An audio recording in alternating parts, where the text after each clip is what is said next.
भैया, कॉलेज के लिए लेट हो रहा हूँ और ये गाड़ी की चाबी और पैसे लेके जा रहा हूँ। एक मिनट रुको। गाड़ी की चाबी और पैसे वापस रखो। सनी, ये क्या हरकत है?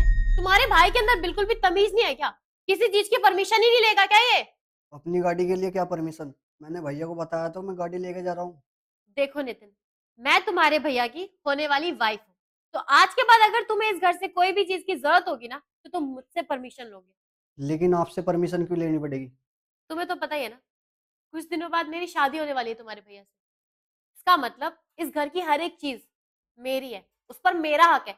और मैं नहीं चाहती कि कोई भी इंसान मेरी चीजों को टच भी करे, वो भी मेरी बिना परमिशन के। और रही बात तुम्हारे कॉलेज जाने की, तो जाओ ना। तुम्हें किसने रोका है? अरे बस से जाओ, ऑटो से जाओ, रिक्शे से जाओ, पैदल ही निकल जाओ। हमें क्या मतलब है? गाड़ी ले जाने की क्या जरूरत है तुम्हें?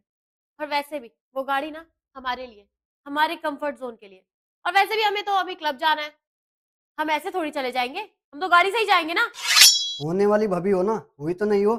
बोल तो ऐसे रहे हो जैसे दहेज में गाड़ी लेके आई हो। ये हमारी गाड़ी है, पापा ने हमें दिलाई थी, मुझे और भैया को। ये हमारे पापा की कमाई की गाड़ी है और हमारे लिए है। देख रहे हो सनी अपने भाई को किस तरह बेइज्जती कर रहा है ये मेरी?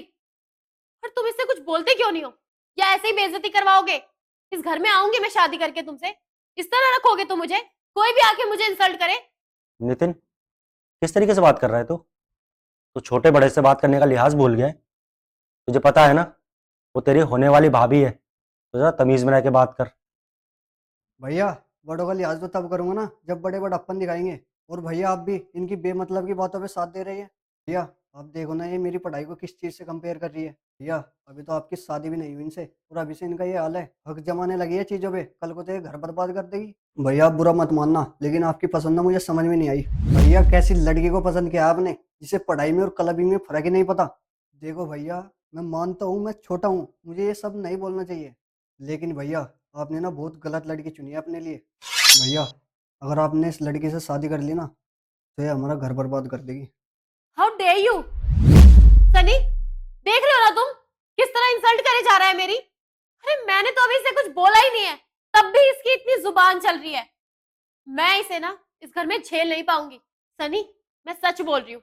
अगर इसकी जगह मेरा भाई होता ना, और तुम्हारे साथ ऐसी बदतमीजी कर रहा होता, तो मैं उसे 2 थप्पड़ भी लगा चुकी होती। और तुम देखो, तुम इसे कुछ बोल ही नहीं रहे हो, बोलता ही जा रहा है ये।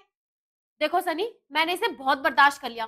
पहले तो मैंने परमिशन दे दी थी तुम्हें कि ये इस घर में रह सकता है, पर अब ना मैं दुखी हो चुकी हूँ इससे। तुम्हें डिसाइड करना होगा, तुम्हें मेरे साथ रहना है या फिर इसके साथ। अगर तुम्हें मुझसे शादी करनी है ना, तो तुम्हें इसे इस घर से बाहर निकालना होगा, नहीं तो मुझे निकाल दो अपनी जिंदगी से। अब तुम डिसाइड करो तुम्हें क्या करना है। हाँ तो ठीक है ना, अगर इतनी दिक्कत हो रही है, जाओ ना इस घर को छोड़ के। ये घर ना मेरा है और मेरे पापा का घर है, आपका घर नहीं है। अगर इतना ही प्यार है भैया से, तो भैया को लीजिए, अपने घर जाइए। हमारे घर पे क्या कर रही है आप? देख छोटे, तूने अपनी भाभी से बदतमीजी की है, तो माफी मांग उनसे। और मैं नहीं चाहता कि छोटी मोटी बात ना बड़ी कलेश बन जाए, तो इसलिए उससे माफी मांग।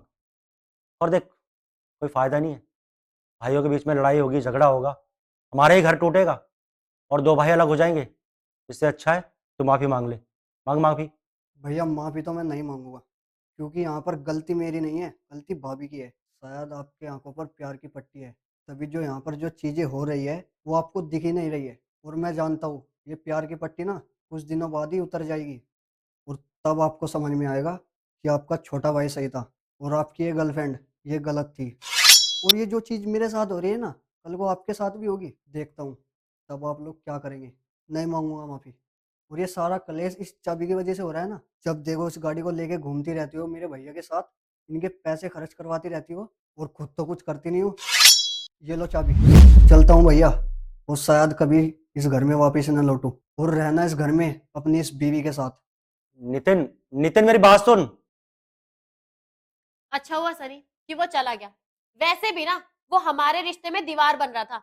और देखो ना, अच्छा ही हुआ, आज उसकी असलियत तुम्हारे सामने तो आ गई। वो यही चाहता है कि हम दोनों ना अलग हो जाए। वो हमें साथ में खुश नहीं देखना चाहता। और मैं तो ये बोल रही हूँ, आज के बाद ना इसे घर भी बुलाने की कोई जरूरत नहीं है। ऐसे लोगों से जितनी दूरी बना लो उतना सही है। देखो शिवानी, मेरा भाई तो इस घर में वापस आएगा, लेकिन मुझे ऐसा लगता है कि तुम्हारा इस घर से जाने का टाइम आ गया। सनी, ये तुम कैसी बातें कर रहे हो? तुम मुझे घर से बाहर निकालोगे? इसकी वजह तुम्हारा भाई तो नहीं है? देखो शिवानी, मुझे ना सब कुछ समझ में आ चुका है। मेरा भाई ना मुझसे बहुत प्यार करता है, इसलिए वो मुझे समझा रहा था कि तुम जैसी औरत से मुझे शादी नहीं करनी चाहिए। अगर मैं तुमसे शादी करूंगा ना, तो मेरा ये घर टूट जाएगा। इसलिए वो तुमसे बदतमीजी कर रहा था, क्योंकि मुझे वो सही राह दिखा रहा था। और अगर तुम मुझसे प्यार करती ना, तो तुम उसे समझाती, ना कि उसे इस घर से निकालने के बारे में सोचती। क्योंकि तुम्हें अपना ईगो सेटिस्फाई करना था, इसीलिए तुम उस पर चढ़े जा रही थी, उसे सुनाई जा रही थी। अरे गलती क्या थी यार, चाबी तो मांग रहा था ना, हम कैब करके जा सकते थे बाहर। लेकिन नहीं, तुम्हें मुझसे नहीं, तुम्हें इस घर से प्यार था। इसलिए तुमने सोचा कि तुम्हारे रास्ते का कांटा हट जाए, फिर तुम्हारे लिए कोई रोक टोक करने वाला रहेगा नहीं इस घर में। तुम इस घर में रह के अकेले राज करना चाहती थी, इसीलिए तुमने मेरे भाई से उल्टा सीधा बोला और उसे इस घर से निकाल दिया। और वो इस घर में वापस आएगा, क्योंकि मैं उससे बहुत प्यार करता हूँ। और तुम जैसी लड़की से मैं शादी नहीं कर सकता।